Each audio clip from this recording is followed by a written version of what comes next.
Mes lapins, aujourd'hui on se retrouve pour un épisode spécial Halloween, sous le sigle du 19e siècle, qui est mon siècle préféré, ça vous l'avez compris si vous me suivez, avec un thème particulier aujourd'hui, la mort verte.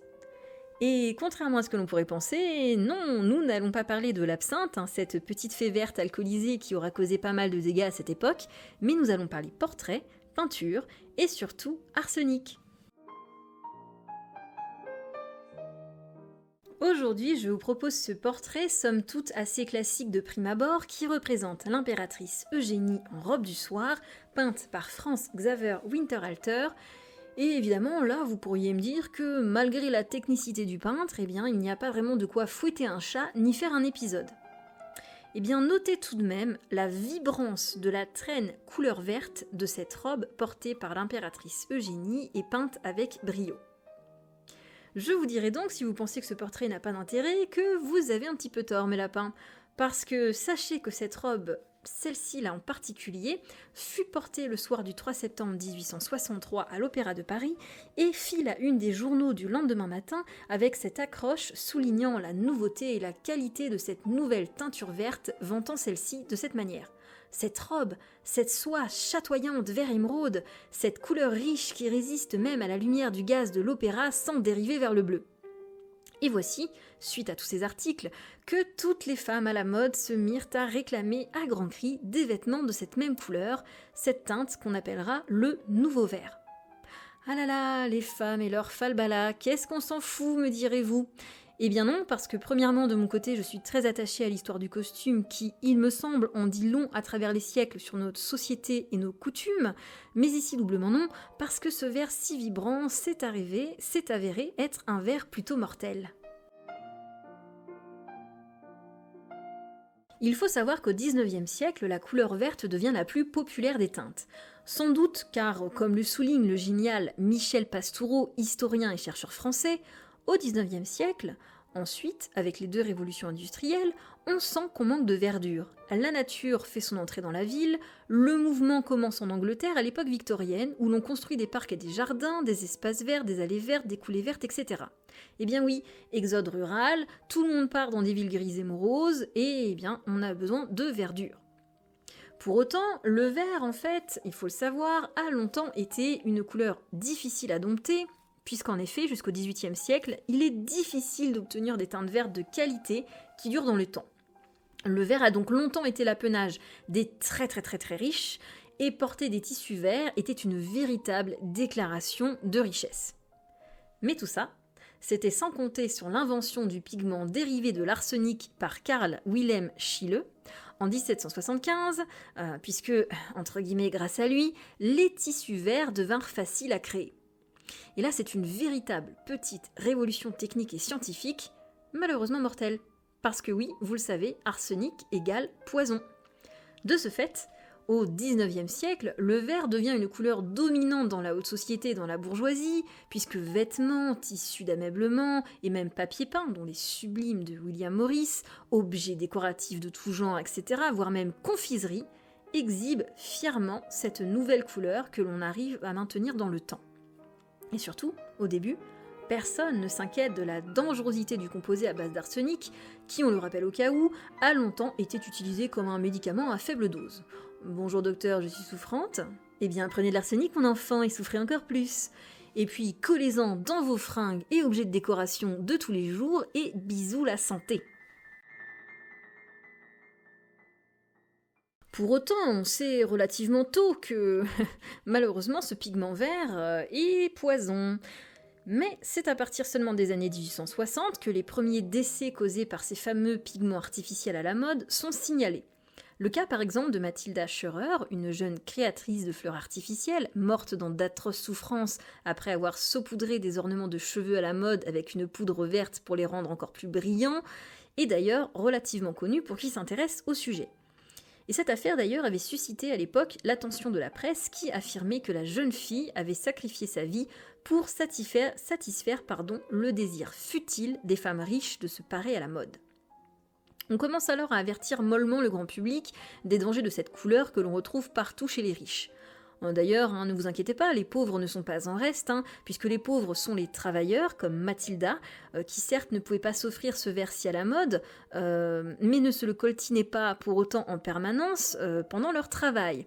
Imaginez un petit peu les modistes qui passent des journées entières à manipuler des tissus à base d'arsenic, ou encore les ouvriers des usines de production de papier peint de William Morris, 14 heures par jour en contact avec ces teintes maudites. Un vrai plaisir. Notez que pour autant, on n'interdit absolument pas l'usage de cette couleur. N'oubliez pas que le 19e siècle est déjà un siècle de capitalisme, le profit avant tout. Et ne riez pas, c'est toujours pareil actuellement. Regardez les produits hygiéniques pour femmes à base de coton traités chimiquement pour se les mettre là où je pense, partout tous les mois dans les parties intimes. Voilà, je ne sais pas, posons-nous des questions.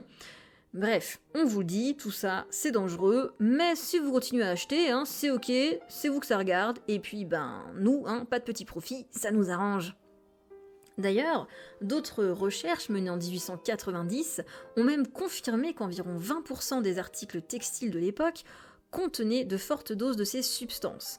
Un échantillon de mousseline teinte en vert contenait plus de 4 grammes de Scheele Green, donc ce fameux verre de Scheele, créé par Scheele, et donc c'est quand même pas mal quoi, je pense que 4 grammes de poison par mètre carré de matériaux, c'est un bon score. Et tout ça, rappelons-le, pour un objet en direct avec la peau, et donc au top of the pop pour réagir avec celle-ci, et s'activer fortement avec la sueur. Et même si les médias britanniques en particulier continuèrent à communiquer sur les dangers de ce sujet, avec des titres comme Danse de la mort dans le London Times à propos des robes de bal tarlatanes vertes qui étaient extrêmement à la mode et qui contenaient jusqu'à la moitié du poids du vêtement en arsenic, eh bien globalement, tout le monde s'en fout. Et pourtant, les études ont bien montré qu'une robe de bal confectionnée avec jusqu'à peu près 20 mètres de ces tissus contiendrait jusqu'à 900 grains d'arsenic.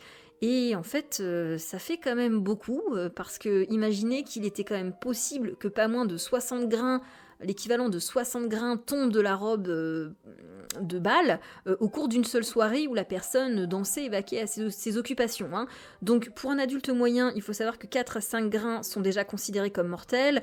Comment vous dire que en fait ces robes ce sont des véritables objets de mort pour celles qui portent comme pour ceux qui sont autour de celles qui portent. Donc ce sont des...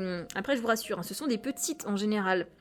Ceux qui en meurent sont les gens qui travaillent en relation avec ça. Il y a aussi des gens qui décèdent ou qui sont extrêmement malades à cause des papiers peints qui respirent toute la journée quand ils sont chez eux enfermés. Rares sont les femmes ayant mis des robes d'arsenic et à en être décédées. Je pense qu'il y a eu des lésions cutanées, il y a eu beaucoup de problèmes, mais finalement tout le monde n'est pas mort de ça.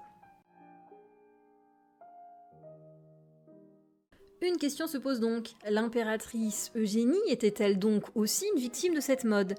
Eh bien il semblerait que non, parce que l'historienne de la mode Alison Matthews David, auteure du truculent livre Fashion Victim, faut aimer l'anglais si vous voulez le lire, puisqu'il n'est pas édité en français malheureusement, eh bien cette historienne nous indique que l'impératrice était ce jour-là vêtue d'un nouveau type de verre émeraude non toxique, d'où le nom de ce verre, Nouveau Verre. Eugénie aurait ainsi voulu faire une déclaration sur le progrès et la modernité en remplaçant le verre d'arsenic toxique par un colorant alternatif et en montrant que l'on pouvait porter du verre sans s'intoxiquer. Des vêtements donc portés un petit peu comme une célébration de l'innovation technologique.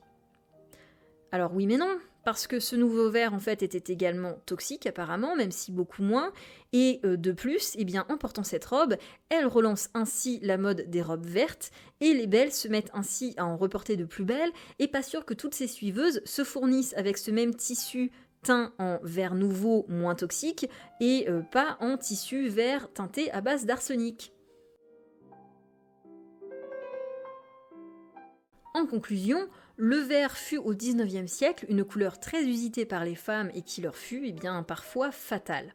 Ce qui est assez ironique parce que le XIXe siècle était également très friand de cette vision sexiste de la femme elle-même fatale, donc une couleur donc fatale à la femme fatale elle-même, c'est un petit peu ironique. Et d'ailleurs, un article de presse de l'époque l'exprimait très bien en disant « Eh bien, la fascinante porteuse de ces vêtements, donc vous avez bien compris en tissu vert arsenic, peut elle-même être qualifiée de créature meurtrière. Elle porte en effet dans ses jupes assez de poison pour tuer tous les admirateurs qu'elle peut rencontrer dans une demi-douzaine de salles de bal.